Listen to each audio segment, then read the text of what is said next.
Damuel, chapter 1, 128. And Mrs. Skuza will be reading that scripture for us. 1 Samuel 1, verses 1 through 28.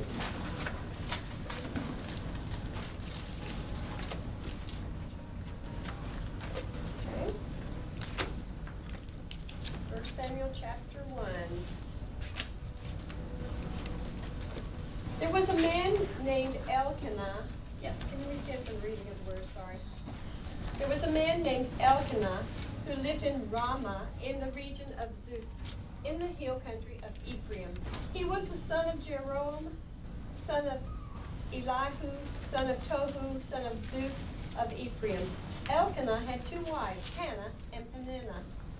Peninnah had children, but Hannah did not. Each year, Elkanah would travel to Shiloh to worship and sacrifice to the Lord of heaven's armies at the tabernacle. The priests of the Lord at that time were the two sons of Eli, Hophni and Phinehas. On the days Elkanah presented his sacrifice, he would give portions of the meat to Peninnah and each of her children. And though he loved Hannah, he would give her only one choice portion, because the Lord had given her no children. So Peninnah would taunt Hannah and make fun of her because the Lord had kept her from having children. Year after year, it was the same. Peninnah would taunt Hannah as they went to the tabernacle. Each time, Hannah would be reduced to tears and would not even eat. "Why are you crying, Hannah?" Elkanah would ask. "Why aren't you eating? Why be downhearted just because you have no children? You have me. Isn't that better than having 10 sons?" Once after a sacrificial meal at Shiloh, Hannah got up and went to pray. Eli the priest was sitting at his customary place beside the entrance of the tabernacle. Hannah was in deep anguish, crying bitterly as she prayed to the Lord. And she made this vow: "O Lord of heaven's armies, if you will look upon my sorrow and answer my prayer and give me a son, then I will give him back to you.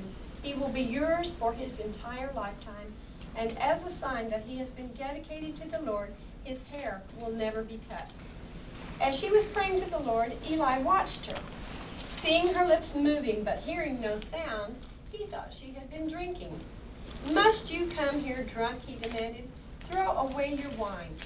"Oh, no, sir," she replied. "I haven't been drinking wine or anything stronger, but I am very discouraged, and I was pouring out my heart to the Lord. Don't think I am a wicked woman, for I have been praying out of a great anguish and sorrow." "In that case," Eli said, "go in peace. May the God of Israel grant the request you have asked of him." "Oh, thank you, sir," she exclaimed. Then she went back and began to eat again, and she was no longer sad. The entire family got up early the next morning and went to worship the Lord once more. Then they returned home to Ramah.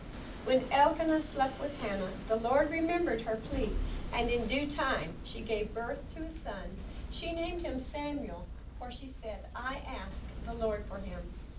The next year, Elkanah and his family went on their annual trip to offer a sacrifice to the Lord.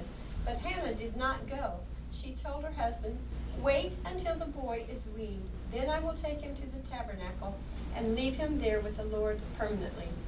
"Whatever you think is best," Elkanah agreed. "Stay here for now, and may the Lord help you keep your promise." So she stayed home and nursed the boy until he was weaned. When the child was weaned, Hannah took him to the tabernacle in Shiloh.